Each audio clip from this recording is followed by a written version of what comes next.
Christians are generally squeamish about villain movies, but is there something that we can learn from these?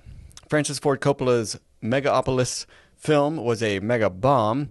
Does that mean that the unshackled filmmaker is always a good thing, or is there a place for studios?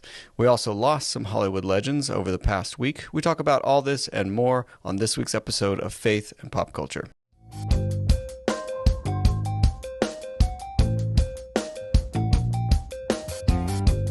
Hey, well, what is up, everyone? Welcome to episode number 30 of the Faith and Pop Culture Podcast. It is me, your host, Daniel, and I am joined at the desk, as I always am, by the marshmallows to my Lucky Charms, Mr. Samuel David Kemp. What is up? Not too much. Did you see the whole kerfuffle about Lucky Charms? I did not. It made it to Congress.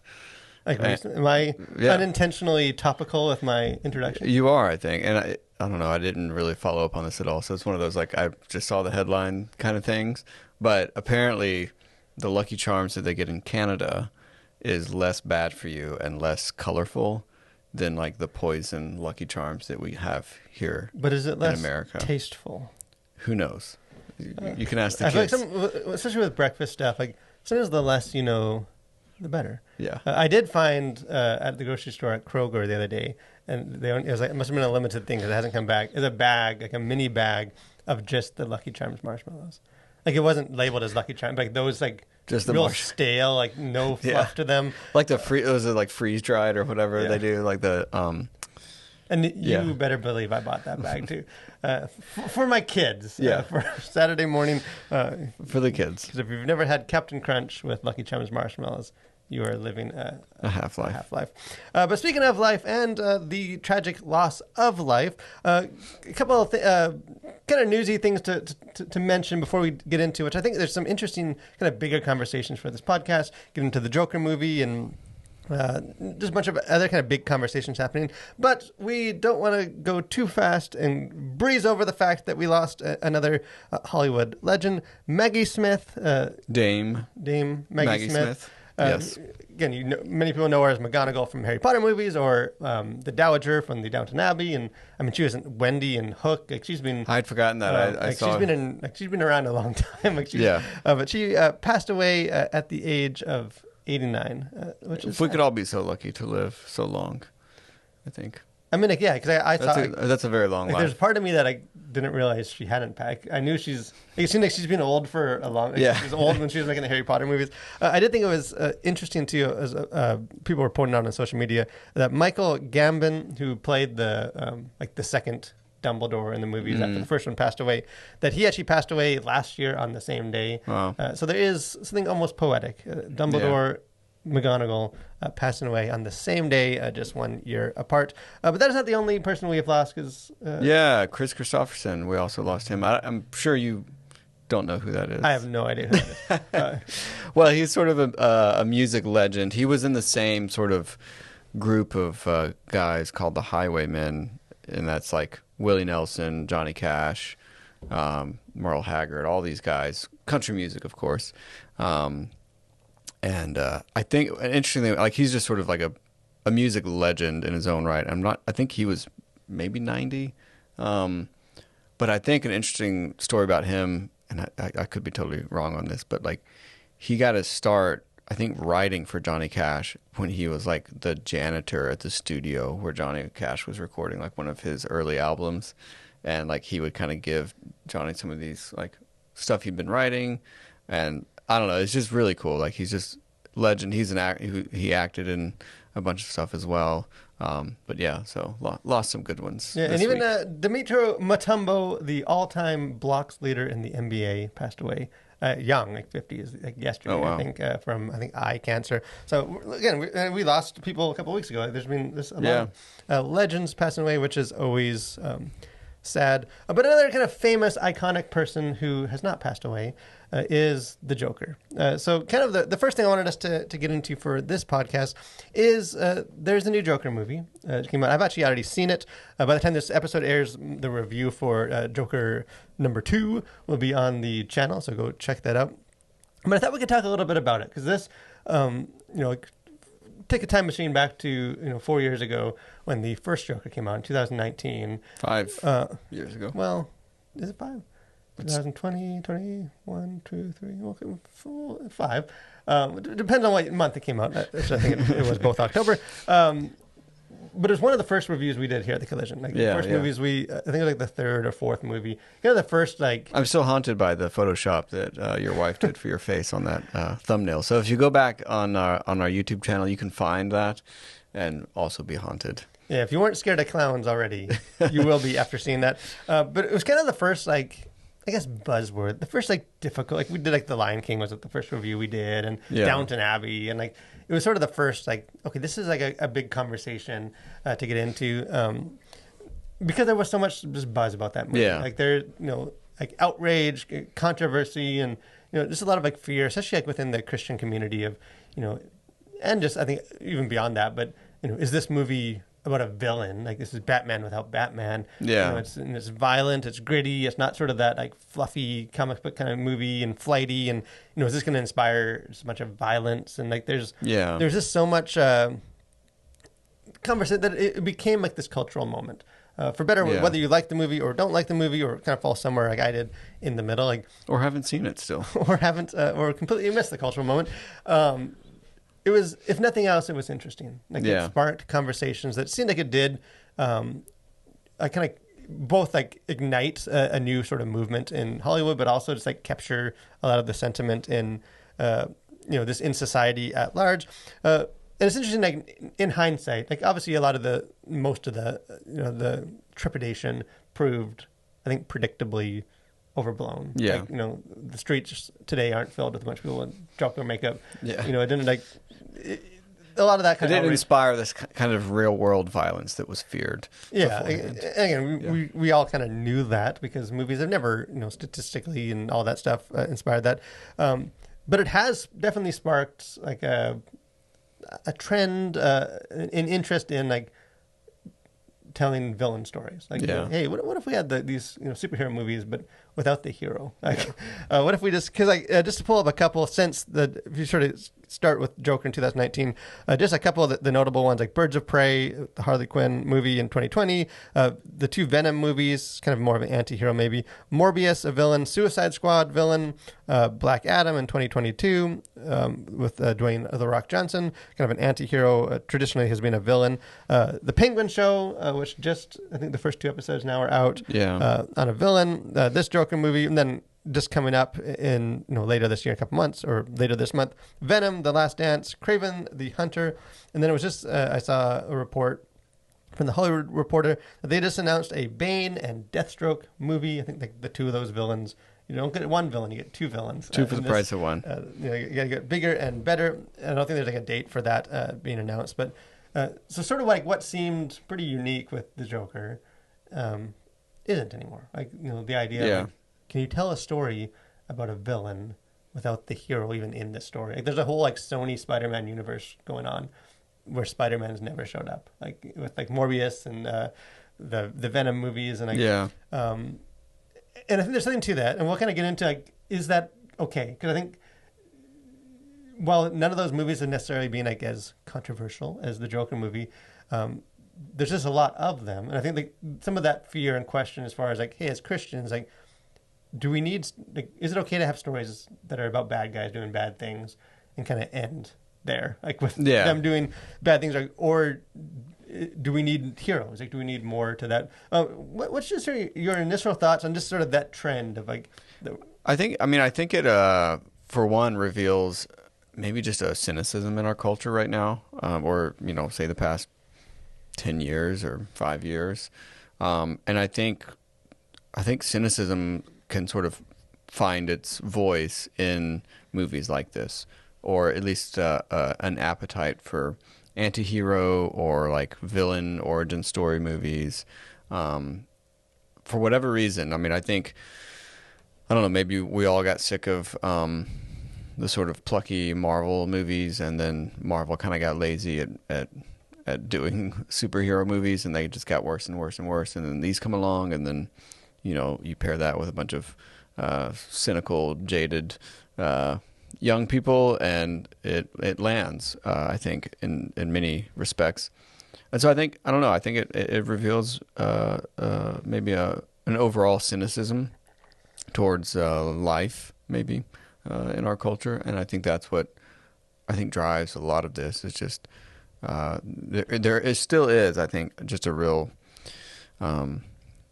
timidity when it comes to being too much of a hero or having too much of like a pure good guy. Like almost everyone, I feel like they feel the need to sort of taint the hero in some way, if not make him or her like almost an anti-hero. And so yeah, and I think in some sense too, like we were even talking before we started recording, like I feel like superhero movies, although like there's still going to be some big ones and stuff, and maybe it will have a resurgence. Like there were so many of them that they kind of ran their course, and like we'd explored, like the who are you without your suit kind of storyline. With great power comes great responsibility. Like we explored those storylines, so much that it was almost inevitable to like well, what are we going to do now with these characters, sort of these iconic properties? And we still want Gotham, but we've done Batman this many times. Like, well, what if we explore the other side? Like, so I think there is, like you said, a lot of it is, I think the intrigue of it comes from this sort of cynicism and,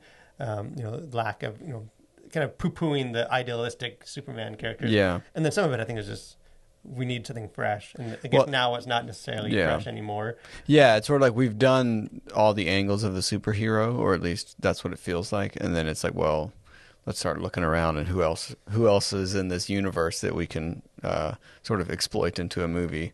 And I think it's also, I mean, not to bring it all back to like studios trying to make money, which, I mean, that's what they're trying to do, but it's like we have these recognizable properties in Gotham or Marvel stuff. They want to milk that for all it's worth, and so it's like, well, you tell these sort of tangent, rabbit trails over here about these lesser known villains or lesser known heroes, and you're still sort of in that world of Marvel or DC or whatever. And so I think partly it's just we need new stories, but we don't want to stray outside this world that we've built and this like cash machine that we have that is DC or Marvel. And so I think partly it's just that, like, hey, are there other stories we can tell in this universe? And Hollywood's reactionary, because like I've said before, my hope, at least, unless it's terrible, is like James Gunn's upcoming Superman movie, which the initial like press for it is that it's sort of a return to the classic Superman. Like he's more noble and optimistic, and it's more like a heartfelt, good is good kind of type movie. And if it's good, I feel like then we'll probably see less hero or villain movies and more like optimistic heroes. But one thing that hasn't changed necessarily is kind of Christian's response to that, to the villain stories, like sort of that, which I think was the most strongly felt with the first Joker movie, just because that was the most like, I mean, it was R-rated and it was very like socially conscious, and like it was the most like forceful, aggressive type of these movies. Like where Venom, he's like an anti-hero, but he's kind of goofy. Like where the Joker, I think, more like embodied sort of some of those fears about like how we tell stories, and if we need, is it okay for Christians to enjoy like stories about bad guys? So I went back in because the Joker movie, as we're recording this, most people, it hasn't been released, to the public yet, so there's not a whole lot of kind of Christian reviews and responses. So I went back to the first Joker movie because I know there was such a discussion about that, because I feel like the concerns that were raised remain relevant for like this movie. For instance, I pulled from the site Plugged In, which is sort of focused on the families, a website, which is a great website. Not putting them down by any means, but kind of they ended their Joker review, which is a pretty negative review, with the line, "Joker begs for a hero. It gives us a clown. Gotham seeks salvation and finds only blood," which almost like succinctly, I think, sums up what we're getting at. Of like, people need a hero, but if it's just giving you a villain, then like it's not giving you what you need. Like it's missing something by focusing on like the blood, and like the violence and the villain rather than the salvation, like the light. And then kind of the other one that became like kind of went viral at the time was an article by Russell Moore, who is now the editor-in-chief for Christianity Today, the big Christian publication, where he wrote an article which said, why I didn't see the Joker movie, and kind of unpacks like it's sort of it's like a review, but for a movie he hadn't seen. Yeah. So it's like why he chose not to see it, and he kind of went into depth with it. So to pull a couple things from that, he says, for me, the problem with unmitigated darkness in superhero stories is the mirror image of the problem of saccharine lightness in earlier versions of such stories. Neither rings true to our deepest intuitions. We live in a cosmos that is both enlightened by grace and fallen into horror, that both groans at the reign of death and is amazed by the presence of grace. When stories present both of the realities, we see something of what is already familiar but unexpressed within us. And kind of later on, he kind of gets into how the Joker movie differs from a lot of the classic Batman movies, and sort of how Alfred kind of was that compassion to Batman that the Joker lacked. And he says, what's important to the story is the trauma, honestly seen, but what's also important is the morality, the compassion, the presence, the grace. That's what movies like Joker miss, and that's why they don't fully live up to such stories from which they come. In The Darkest Night, we want stories that are honest about that darkness, but we also long to see a bat signal in The Dark Knight too, and to know that on the other end of that signal is hope. So again, it's a 5-year-old article, but I feel like that sentiment I've seen expressed.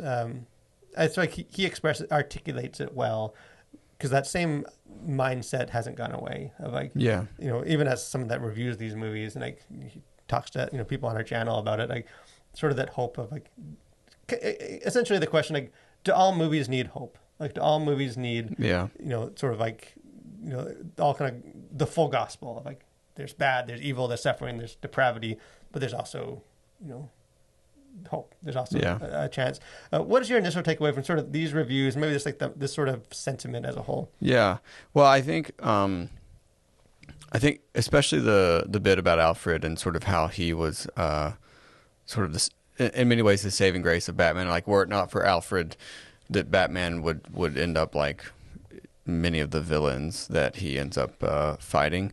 And I think that is sort of the point of a movie like Joker, is that it's not just that the Joker is necessarily pure evil and just this terrible villain, but I think it can expose how does a villain become a villain in those ways, and maybe someone like the Joker I think maybe is the best case of pure crazy evil tyrant, but I think it's okay for movies to not have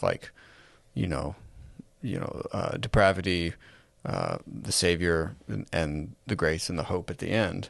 I think it's okay because you can leave a movie feeling very hopeless and perhaps depressed about whatever the subject matter is, and I think it's okay, because I think that is the beginning of a conversation you can have with the people that you saw the movie with, or other people online or whatever.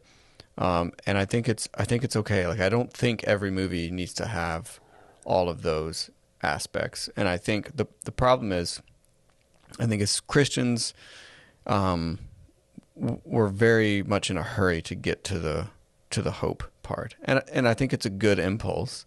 And I think it's a well-founded, I think, desire for obvious reasons. But I think it's okay also to linger in the despair and to truly see the horrors of a fallen world. I don't think that is necessarily always a bad thing. Yeah, and I think because Russell Moore gets it in that article of there's a problem with sort of either one of those extremes, to have only the light and the hope without the darkness, which is a lot of faith-based stuff. Right. Is sort of the other side of the coin of all just darkness and despair. And I think the gospel, he's right, the gospel has both. That's the whole, the crucifixion is sort of the despair, the depravity, the sin, and the empty tomb is the other side of that coin. And you need both those together, or you don't have the gospel. If Jesus died and didn't rise, then it's not the gospel. If Jesus sort of died or just rose, and there's no sin and no sacrifice or price to be paid, you also don't have the gospel. The gospel is both. I think where we maybe get confused with movies and stuff is but movies aren't movies reflect the gospel, but movies, especially ones made by mainstream Hollywood, they're not the gospel. Right. They don't need to have the full they're reflecting aspects of our experience. and part of our experience is hopefulness, and there's movies that are very hopeful, and part of our experience is like despair and life's bad, and things are not like they should be, and like that kind of healthy, I think, like righteous discontent within us, like, and I think movies like Joker 1 and 2 reflect that side of it. Like, things are, and I think almost even more so the second one, like that there's, that things sort of aren't as they should be, and there's just not answers, even in like our villainy or in our sin, like there's not answers that we in the world. Like, we need something else. It's just the movie doesn't give you that answer. And like you said, I think it's almost like a Christian mindset thing of we're not as comfortable with that because we want to be comforted rather than challenged. And like, which I think why a lot of like faith-based movies and stuff just aren't challenging. Like, I think that's my issue with a lot of it is it's just like it makes you feel good, but it doesn't like kind of shake you or give you a reason why you want to feel good. Like, it's this like cheap therapy of like, things are fine, don't worry about it, but like they're going to be even better than fine, and you're okay. And like, I think there's a place for that. Yeah. But at a certain point, it's like, but like, why do we need the good news? Like, what is this answer? Like, what's the question that this is answering? Yeah. And like movies like a Joker or other kind of these type, or I think like Scorsese's Killers of the Flower Moon was a good one that I saw recently of just like shaking you a bit of, okay, things are bad. Like, this is why we need it. And like letting you process and dwell on that for a bit before sort of shortchanging it and like skipping over to the good stuff. Yeah, because I think when you leave viewers with that sort of unsettledness, I think it can drive people to go and look for those answers or to just at least discuss that. And I think that can be some of the power of film, is that you're not just spoon feeding a worldview or answers to the audience. And I think it's a show of respect to the audience when like you don't, tie up all the bows and tidy up all the loose ends. Is it like, hey, the world's messy, the ending's messy or whatever. And it's okay. And you can now go and process that. And I think having the non-answer at the end of the film can do a lot of heavy lifting, I think, if we sort of trust that process and respect audiences enough to say, like, people can come to their own conclusions at the end of this. And it's not like, because I think when you don't do that, then it just becomes like, the conversation is more about the solution that's offered at the end, and then you can kind of quibble about that. Whereas I think just leaving the problem on the table can be a lot more powerful, and I think can lead to better communication and better understanding with the audiences than just, give them an answer at the end, and now it's just, well, we're debating that answer rather than unpacking all of it. Or even just like letting it off the hook. Like, I think one of the things that makes, which again, you can check my review. I'm not crazy about, either of the Joker movies. The Joker 2 is an interesting one to me because I feel like it works better like as like a movie to talk about than it is like an enjoyable movie to see. But like part of I think what it has going in its favor is like there isn't Batman at the end to like let you off the hook. Like it's not like things are bad, but don't worry. Like, people like Batman take care of these problems. Like it very much exposes sort of what led Joker to this point, and like just the societal influence and the broken systems we have, and just that need for love, and how in our like fickle society and stuff, like people don't they just want to use you for their own purposes, and like and then it leaves that as the problem, and it's like, well, Batman didn't show up to fix it. Like, so what do we do about a culture that's like this? And like you can make clear parallels. And I think kind of another thing with the movies too is that I think there's a difference between like expecting a movie, I guess like receiving a movie or like using a movie, of like kind of expecting the movie to sort of like just deliver you the answer. And like this is sort of the worldview, and then we judge whether we agree with that or not. Where like, I think a movie can also, like, Christians can benefit from watching movies that don't align with our worldview. Like, maybe this Joker world is just like pure nihilism and meaningless, and like, but as a Christian we know that's not true, and we can kind of engage with it on that level. Even though the movie itself isn't necessarily like we don't need movies to reflect our own worldview in order Yeah. to have thoughtful worldview conversations about movies. Because most movies won't Right. reflect kind of that Christian worldview. But I am interested to see sort of what comes from this movie. Like if the discussion, like it doesn't seem like it's as buzzy as the first one. Maybe we just want to like retread that Yeah. road. But I'll be interested to see sort of how Christians respond to this movie, and just how the general public responds to it. But one movie that the general public did not respond to in any meaningful way, at least not in actually going to a theater to see it, was Megalopolis, the new film from Francis Ford Coppola, which I think is like his first movie in like 13 years. Like Yeah, I think it's been a while. I forget what his last movie was. I looked it up, and there's sort of like this gap where I guess he's been working on this movie for a while.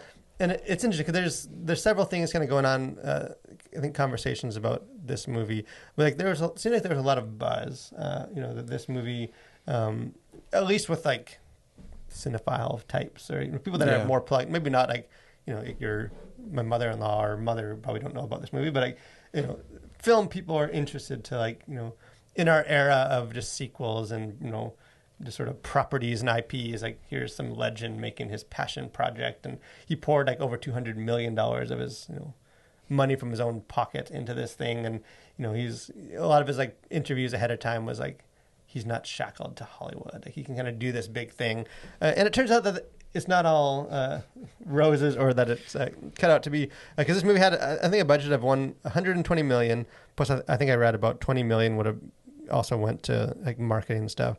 And it made $4 million, which I'm not a math guy. I went to school for the arts, but that's not good math.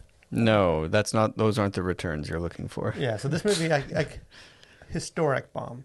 Yeah. Like we talked about a Borderlands movie, a couple weeks or last month, or whenever that movie came out. I've already blocked it from my mind.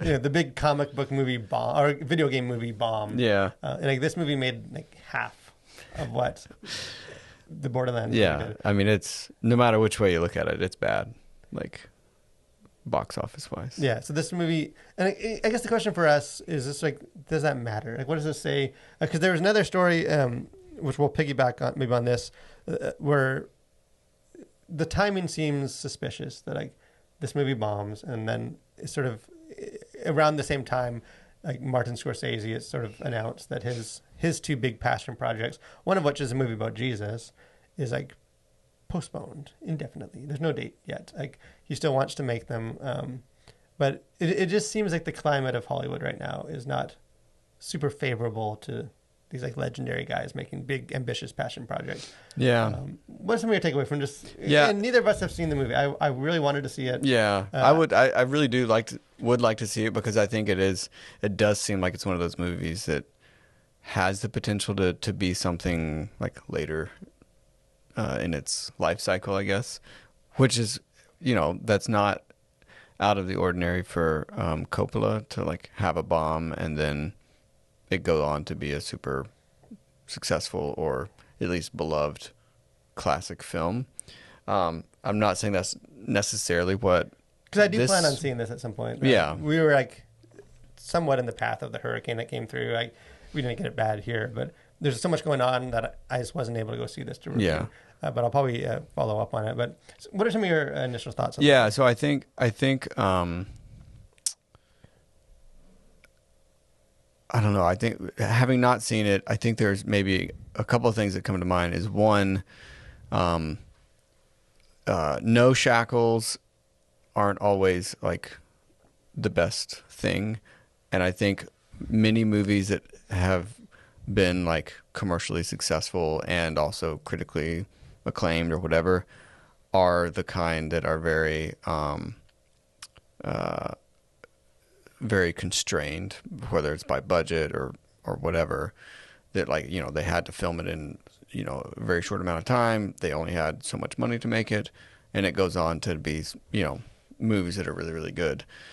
And I think part of that is because of the constraints. And so I think even for legendary filmmakers, if you like remove all the constraints or the vast majority of them, that doesn't guarantee success. And then I think the other thing is like the scope of a movie can be difficult. Like if you try and just like with those restraints gone, and then you're trying to do some big scope type of movie. Another one that comes to mind is that Horizons by Kevin Costner.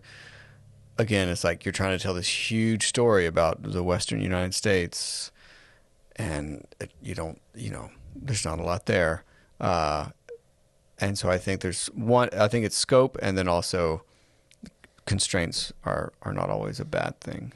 And like the prime example of this is Zack Snyder. Like I feel like the whole narrative, it's almost become a meme of like, his movies come out and they haven't been good lately, but there's always like his own cut because studio interference is why this movie wasn't good, and like my vision without any feedback, and then like that version's not very good. Like, because Rebel Moon's another example of like Megalopolis, of like this big spectacle, like passion project, part 1 and part 2, and there's like a whole line of toy. Like they wanted this thing to be this massive property, and like unwatchable. Like I watched the first one to review it, and I didn't watch the second one. Like the best thing that could have happened for me is that the first one bombed, and like no one was interested. So it got me off the hook of even trying to check out like the second one. Because I think there is that myth of like, like artists are always right, and like, creatives. If all these these ignorant, blind, deaf people in the in a suit from Hollywood, if they would just leave us alone, like we would make great art. And like, if we could just sort of do no feedback, no studio notes, like those, and like this is not the case because like I think like, there are definitely times where people, on their own shackles, can make great art. Yeah. It's just that it's not as simplistic as like it's a guarantee. Right. You can tell if it's gonna be good like if you just slide the slider of studio interference back, and like they don't interfere. Good movie, because like George Lucas is another one. Like the prequels, like if you watch some of that is an epic example. I feel like some of the documentaries and stuff about the making of the Phantom Menace, where he's just spouting terrible ideas that like, in hindsight are going to be terrible ideas for the Phantom Menace, and like no one around him is challenging him. They're all just, oh yeah, like sure, like you made Star Wars, like you made arguably some of the best movies ever made, that will ever be made. Therefore, like best. Which I think the interesting thing about Star Wars is like those first ones, or at least A New Hope, had so many constraints. Like they were up against time deadlines. They didn't have the money. Like there were just so many constraining factors on that first one, and yet like one of the greatest movies ever made. But then the same guy gets all the restraints removed for Phantom Menace, and it's a total dud. And so I just think it's interesting because there's almost something like almost necessary about constraints. Not in every case, but I just feel like less constraints does not equal better outcomes. No, I think but I think we think that. I think every artist or everybody, any creative, is like, well, if I just had the $10 million budget, or if I had a whatever, then we could make the film I want to make. But I just don't think that. I don't think that's the case. Yeah, we still have this very idealistic of the artist that because even like from Star Wars, like the Acolyte show, which cost like $260 million, something ridiculous like that. Like a lot of the recent show, or a lot of the recent Marvel stuff, like like Iron Man, the first couple Marvel movies, like we don't know if this thing is even going to work. Like so, it's do what we can, and with our budget, and then it worked, and then it's see now we can just dump money. We can dump like $300 million into Captain Marvel or whatever, the Marvels, and it's got to work because we can just tell whatever we well, because we have goodwill with the fans, like basically an unlimited budget, and it's like what could go wrong? And it's like, well, plenty can go wrong because a lot of the Star Wars shows, the Marvel shows, they aren't good. So I do think that is one of the lessons for this is like the restraints aren't bad. Like I think restraints actually inspire creativity to like when you're forced to actually think at a deeper level beyond just like your first initial thought, and like throwing money at things, like that's not a bad thing. Yeah. And kind of like a second thing related to that conversation, like I mentioned, is that Scorsese's film was delayed. Yeah. which is a bummer because it doesn't mean it's not going to ever get made. But I mean, he's not a young dude. Like, Yeah. he's what is he, like 80? He's got to be in his 80s, I would Like think. 81 or something. Like he's getting up there. He doesn't have a endless runway. Yeah. And I want to see Scorsese make a Jesus movie. Yeah, I think that would be interesting. But yeah, I mean, who knows, exactly why that happened. But there is this sort of, sentiment at least, or this feeling of like cold feet among the legends of Hollywood. It's like, oh, do we need to keep trying to do these passion projects? Like, is mine gonna bomb too? I don't know. Yeah, what do you think? And I think that just shows that you hear a lot of people, longing for movies like Megalopolis. Yeah. Like, if we could just have these real directors, these classic guys, and just tell these original, these visionary things, and all we get is this, another Marvel movie or another this show or another sequel, endless sequel to some other property, and or a live action version of the animated Disney cartoon. And we need original storytelling, and yet when we do get those, they don't do well. And I think Hollywood, if you can take it to the bank for one thing, is that they usually take, I think, the wrong lessons away. Which maybe this isn't the wrong lesson, because money speaks. So if a endless Fast and Furious 30 makes $200 million and Megalopolis makes $4 million, then the lesson is, well, people go to these movies, they don't go to these movies. And again, I don't know why that is. Yeah. Maybe we're just conditioned now we expect sort of these buzzy special things. And I mean, I think you could also say it's just the general dumbing down of the population because of these spectacle-y movies. So I think you could make that argument that because we've been conditioned, and the average person is maybe more into the superhero genre and doesn't really want to be challenged or is interested in something new, that that's more of an indictment on what's come before. So it's you sort of keep feeding people junk food long enough, then they're not going to really want the real food anymore, because they their palate has been conditioned to just want the junk food.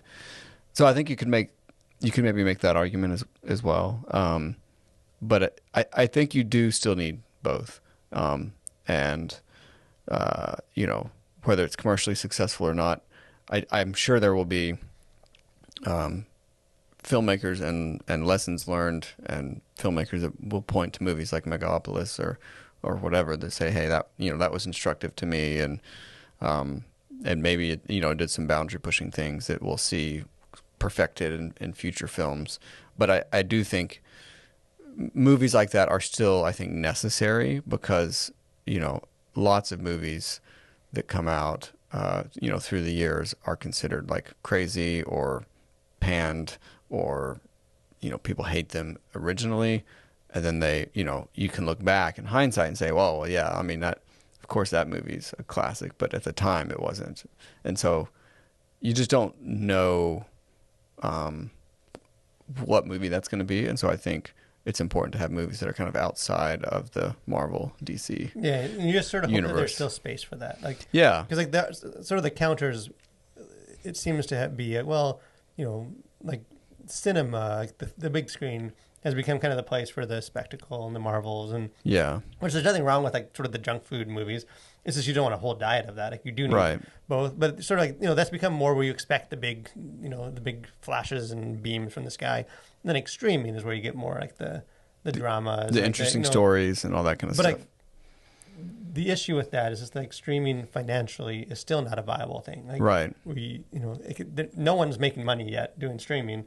They're still in the hoping that at some point they will. And so I think once sort of some of this boom dwindles a bit, I don't know if you're going to get a Megalopolis movie made for Netflix in 10 years or something when there's at least that much money put into it, or that much just sort of carte blanche, hey, Scorsese, make us a Apple, make us Killers of the Fire Moon, spend what you want at your Scorsese.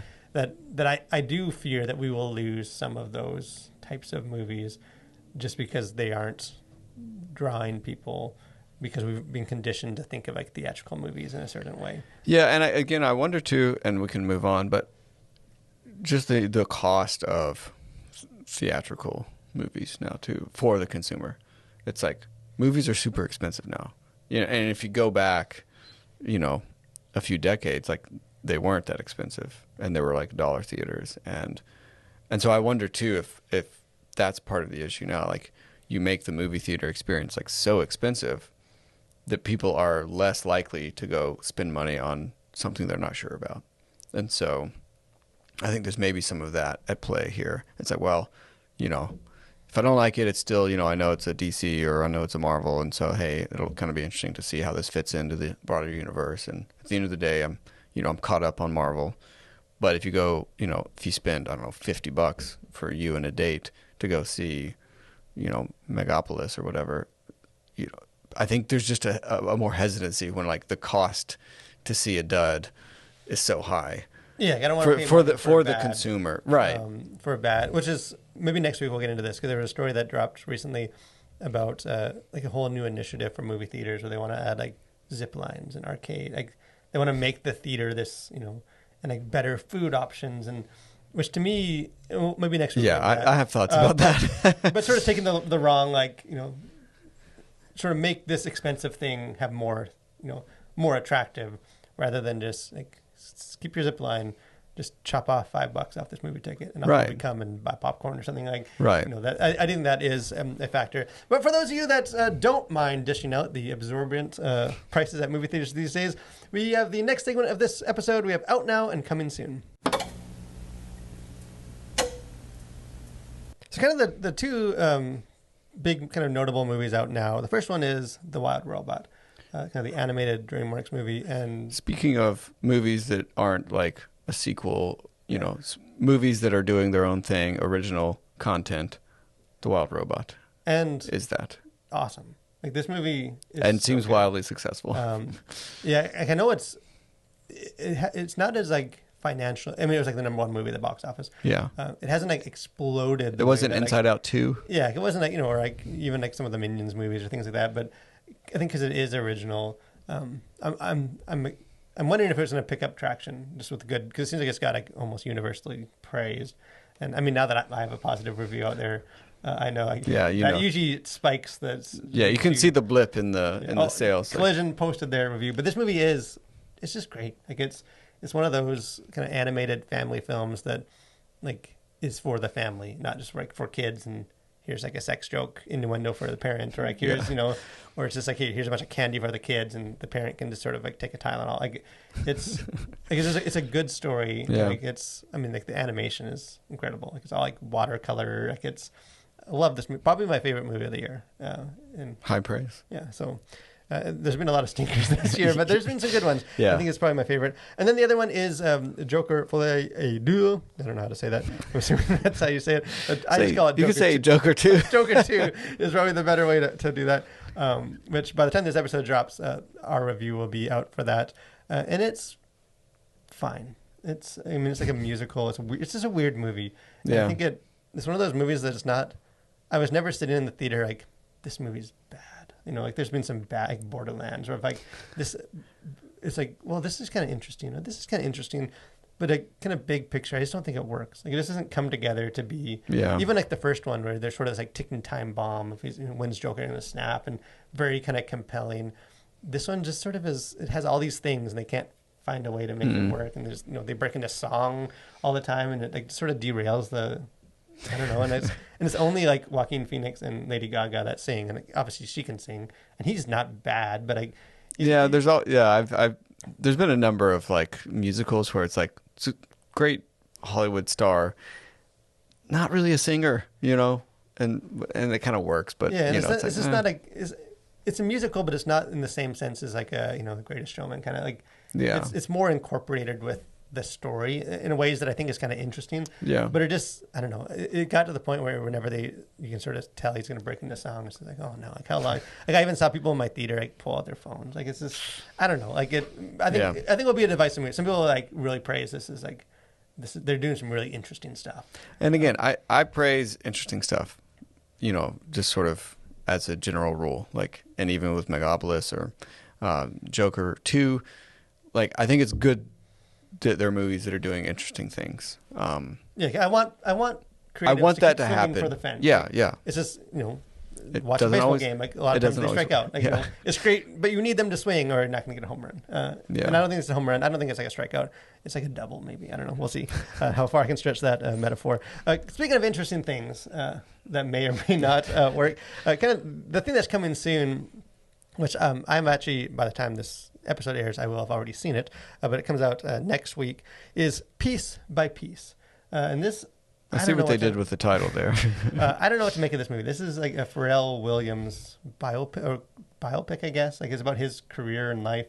I don't listen to his music. I know it's one song, but it's like in Lego. Like, it's like a Lego movie. Which I'm a fan of if it's in Lego form. You had like, me at Lego. Yeah. It's like, okay, I'm listening. So who knows? I just don't know who this movie is for. Like, is this for my kid? Like, it's Lego.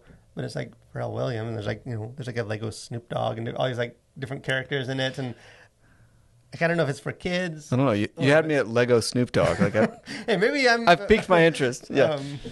Maybe who knows? So, but yeah, what's it rated? Do you know? I don't even know. Like, I'm assuming. Okay. I don't know. Like, the trailers had like some minor profanity, but I'm assuming it's still like accessible for. Like, you're not gonna make a Lego movie. Yeah. Just for adults. Yeah, that would be kind of weird. So we'll see. Maybe I'll be surprised by this. Maybe it opens the door for like doing Lego movies of like heavy metal artists and stuff in the future. So you gotta walk before a guy can hope before you can sprint. But speaking of things that you can hope for and that will always be good and always deliver and never strike out, the final segment of this podcast, we have things we like that you should like too.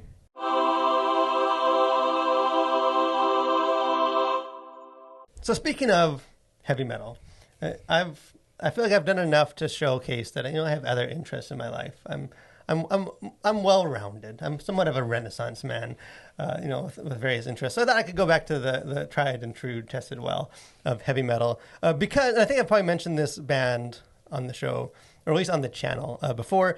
But they have a new CD coming out this week, or a new album. It's not CDs anymore, and that is Windrose. Now, this is a Dwarven power metal band, which again that should be all you need to know. But so this is a band, like, they dress up as dwarves, like fantasy Lord of the Rings type dwarves. They sing songs about being a dwarf.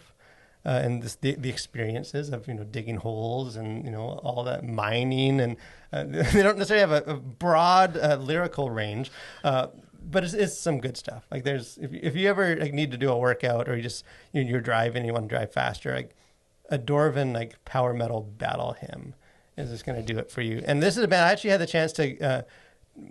I dragged my wife. They were in town. They did a concert. I dragged my wife to go see her first heavy metal concert. And in line for the concert, there was a dude with like a dwarf costume and a big beard that I think had too much to drink, and he threw up, and it landed on her foot. So there's memories attached to this band. And they have a new CD coming out on Friday, which happens to be my wife's birthday. So I keep telling her how excited I am for October 4th. And she thinks I'm being a good husband. But the new album, Troll Slayer, is gonna deliver, because their single song was "I Am a Dwarf," and it's good stuff. But have you gone into the mines of Moria? No, I haven't plumbed the depths of dwarven metal yet.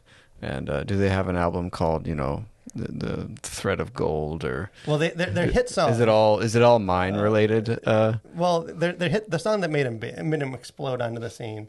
It was called "Diggy Diggy Hole," which is a cover of an old YouTube song meme with the, I think, profound lyrics of "I am a dwarf digging a hole, diggy diggy hole, diggy diggy hole." And that's an earworm. That will get stuck in your head. Yeah, with marketing like that, how can you say no? Yeah, so it's, if you need some music recommendations, maybe next week Sam will do an album review for Troll Slayer. See if it lives up to the hype. Trolls were slayed. The end. And spoiler alert, it will live up to the hype. But something that we hope lives up to the hype is this podcast. And every episode, we're glad that you guys have joined us. Always fun to just talk about culture, kind of keep up on what's happening, the conversations, and hey, as Christians, whether it's like a weighty conversation, or just, hey, what's sort of the trends, where's the industry going, and how as and why has pop culture not embraced dwarven power metal? The trend is starting. It's a movement, and it's a growing It starts movement. here. So they're awesome. After this episode, go check them out. But after you check out Windrose, we hope that you will check us out again next week, every Thursday, for more conversations on faith and pop culture.